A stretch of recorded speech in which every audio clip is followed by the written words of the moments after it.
গীবত করা মানে মরা জানোয়ারের গোশত খাওয়ার চাইতেও বড় অপরাধ করা। গীবতের অনেক ক্ষতি, এর মধ্যে আমরা 7টি ক্ষতির কথা জানব। 1 নম্বর ক্ষতি, যে ব্যক্তি কারো গীবত করে তার কাছ থেকে যদি ক্ষমা না চেয়ে সে মারা যায়, আল্লাহ না করেন মারা যাওয়ার পর কবর থেকে তার গজব শুরু হবে, আযাব শুরু হবে। ইবনে মাজার 349 নম্বর হাদিসের বর্ণনা। এই হাদিসের বর্ণনাকারী সাহাবীর নাম আবু বকরা রাদিয়াল্লাহু তাআলা আনহু। তিনি বলেন, আন আবি বকরা রাদিয়াল্লাহু তাআলা আনহু قال مر النبي صلى الله عليه وسلم بقبرين। রাসূলুল্লাহ সাল্লাল্লাহু আলাইহি ওয়াসাল্লাম দুটি কবরের পাশ দিয়ে অতিক্রম করলেন। فقال انهما لا يعذبان। নবীজি বললেন, এই দুই কবরে আযাব দেওয়া হচ্ছে। আম্মা আহাদুহুমা ফায়ুআযাবু ফিল বাউল। তাদের একজনের কবরে আযাব দেওয়া হচ্ছে প্রস্রাবের ব্যাপারে অসতর্কতার কারণে। এক জায়গায় আসছে প্রস্রাব করতে সবার সামনে খোলামেলা, অথবা প্রস্রাবের পর পবিত্রতা অর্জনের ব্যাপারে তার সতর্কতা ছিল না।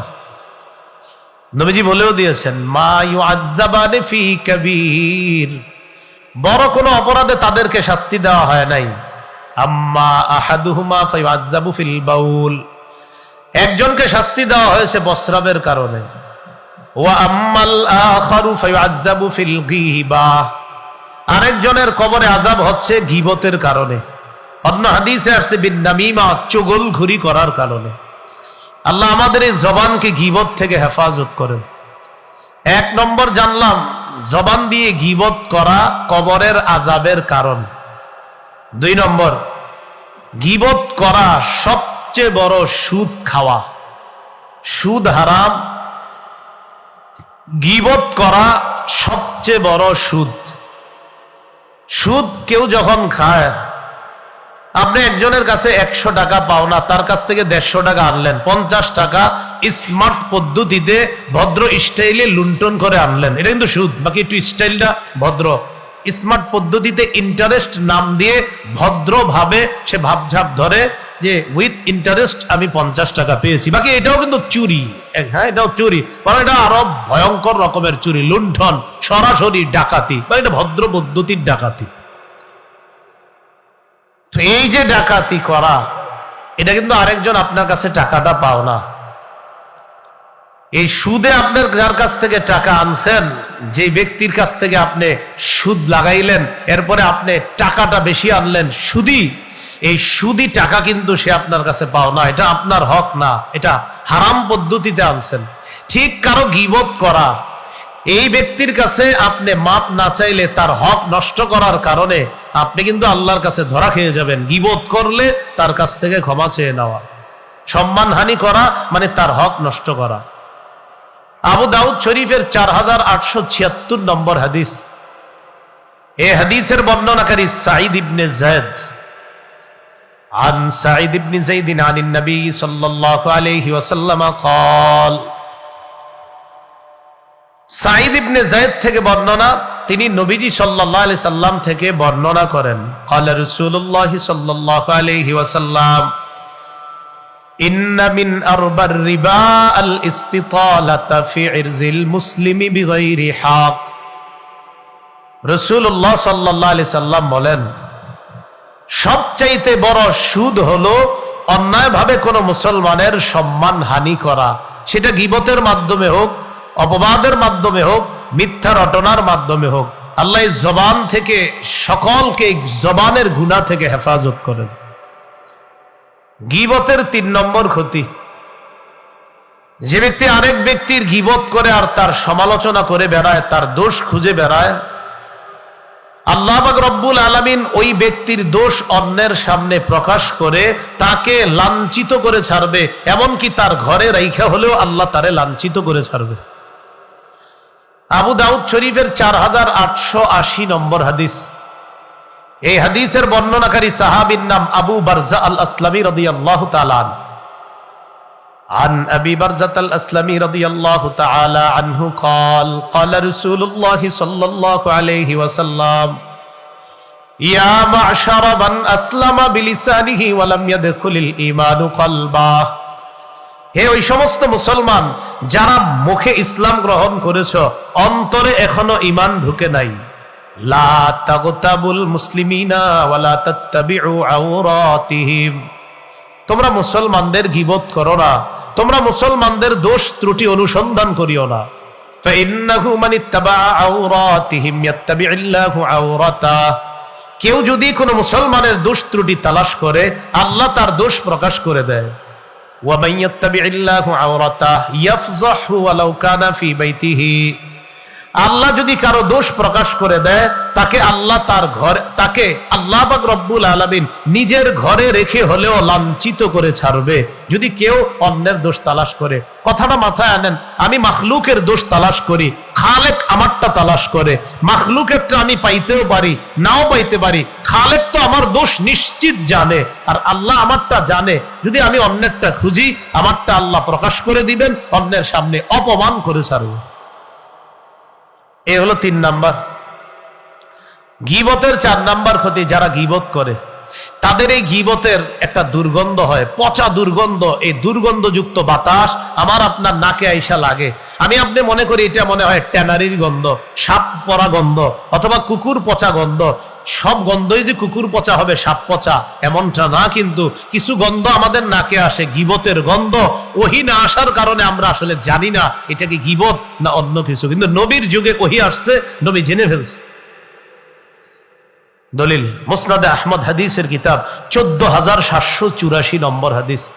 এই হাদিসের বর্ণনাকারী জাবির ইবনে আব্দুল্লাহ রাদিয়াল্লাহু তাআলা عن جابر بن عبد الله رضي الله تعالى عنه قال كنا مع النبي صلى الله عليه وسلم জাবের রাদিয়াল্লাহু তাআলা আনহু বলেন আমরা রাসূলুল্লাহ সাল্লাল্লাহু আলাইহি সাল্লামের সাথে ছিলাম। ফারতাফাআত রিহুন মুনতিনা একটা দুর্গন্ধযুক্ত বাতাস আসছে। আল্লাহ সাল্লাল্লাহু আলাইহি ওয়াসাল্লাম আতাদরুনা মা হাদিহির রিহ নবীজি বললেন আচ্ছা তোমরা কি জানো এই দুর্গন্ধযুক্ত বাতাসটা কিসের, এটা কিসের দুর্গন্ধ? তো নবীজি নিজেই বললেন হাযিহি রিহুল্লাযিনা ইয়াগতাবুনাল মুমিনিনা এটা তাদের দুর্গন্ধ, তাদের বায়ু যারা মুমিনদের গীবত করে। নিশ্চিত কোন এলাকায় গীবত হইছে, ওই গীবতের দুর্গন্ধ বাতাসে মিশে সে পচা দুর্গন্ধ আমাদের নাকে আসছে। নবী ওহীর মাধ্যমে জেনে ফেলছে যে এটা অন্য দুর্গন্ধ না, এটা গীবতের দুর্গন্ধ। আল্লাহ আমাদেরকে হেফাজত করেন। গীবতের 5 নম্বর ক্ষতি, হাতের আঙ্গুলের উপর এইগুলোর কি বলে, নখ, কি বলে, চারি নখ, নখ বলে না? যে ব্যক্তি গীবত করে মারা যায়, কিয়ামত পর্যন্ত তার হাতের আঙ্গুলের নখগুলা হবে তামার। এই তামার নখ দিয়ে সে তার চেহারা আর বুক খামচাইতে থাকবে।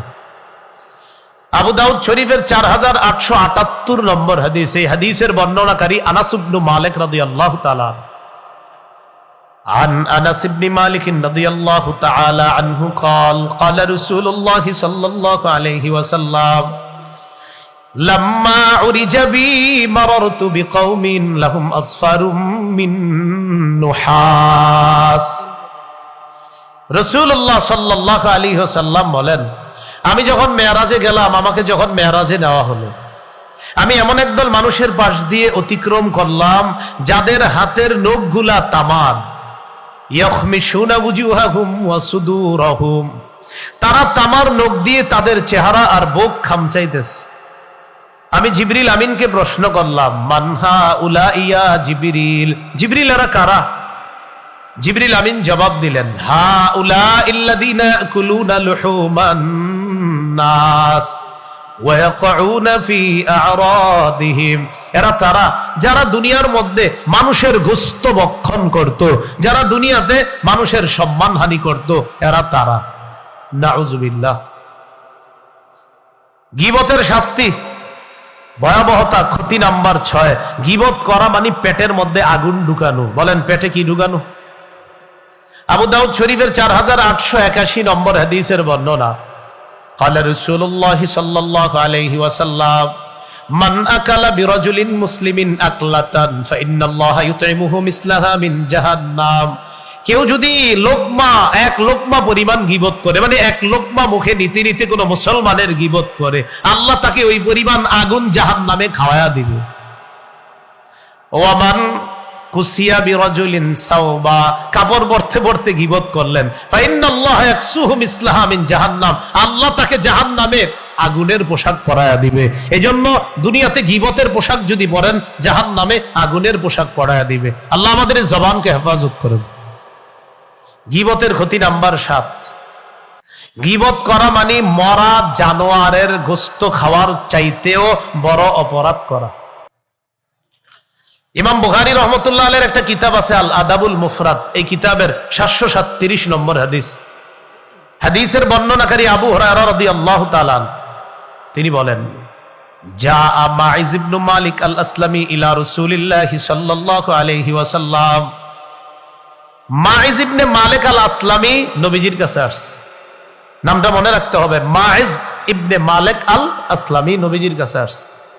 আসার পর নবীজিকে 4 বার বলছে। একবার বলছে, হুজুর আমি ব্যভিচারের মতো অপরাধ করেছি, ব্যভিচার করেছি, আকিম আলাইয়াল হাদ্দা, আমাকে শাস্তি দেন। নবীজি তারে সরায়া দিছে। দ্বিতীয়বার আবার আসছে, হুজুর আমাকে শাস্তি দেন। নবীজি যাও সরায়া দিছে। তৃতীয়বার আবার আসছে, আমারে শাস্তি দেন। নবী খোঁজ খবর নিছে লোকের মাথায় কোনো সমস্যা আছে কিনা, দেখো তো এলাকায় গিয়ে খোঁজ খবর নিয়ে জানছে মাথায় কোনো সমস্যা নাই। 3 বার আসার পর নবী তারে ফিরাইয়া দিছে। 4বার আসার পর জিনার সাক্ষী হলো 4 জন, তার স্বীকারোক্তি হয়ে গেল 4 বার।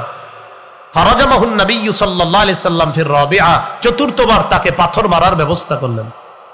পাথর মেরে যখন তাকে হত্যা করা হলো, লাশ পড়ে আছে। এই জায়গাটা খুব মন দিয়ে শুনি, লাশ পড়ে আছে। ফামাররা বিহি রাসূলুল্লাহ সাল্লাল্লাহু আলাইহি ওয়াসাল্লাম ওয়া মাআহু নাফারুম মিন আসহাবিহি।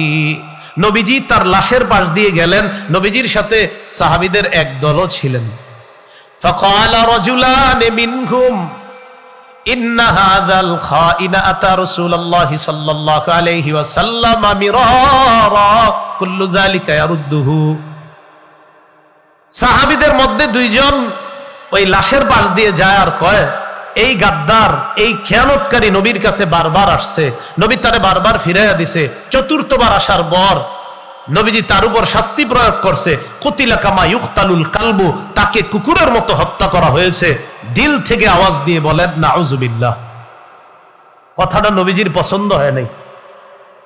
যাকে ব্যভিচারের শাস্তি প্রয়োগ করা হয়েছে তার ব্যাপারে 2 জন সাহাবী বললেন যে সে বারবার নবীর কাছে আসছে, নবী ফিরাইয়া দিছে। সর্বশেষ এই গাদ্দারকে 4বার নবী পাথর মেরে হত্যা করছে। ঠিকই আছে, কুকুরের মতো হত্যা করা হয়েছে, নাউজুবিল্লাহ, এটা বলছে নবীর সামনে। ফাসাকাতা আনহুমুন নবী সাল্লাল্লাহু আলাইহি ওয়াসাল্লাম, নবীজি চুপ রইছে, সামনের দিকে যাইতেছে।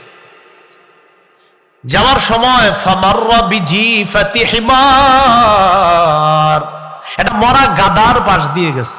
কিসের পাশ দিয়ে? মরা গাদা। শাইলাতুন রিজলুহু, গাদার সামনের 2 পা উঁচু হয়ে আছে। যেই 2 জন তার ব্যাপারে বলছে কুকুরের মতো হত্যা করা হয়েছে, ওই 2 জনকে নবী বললেন, কুলা বিন হাজা, তোমরা 2 জন এই মরা গাদার গোশত খাও।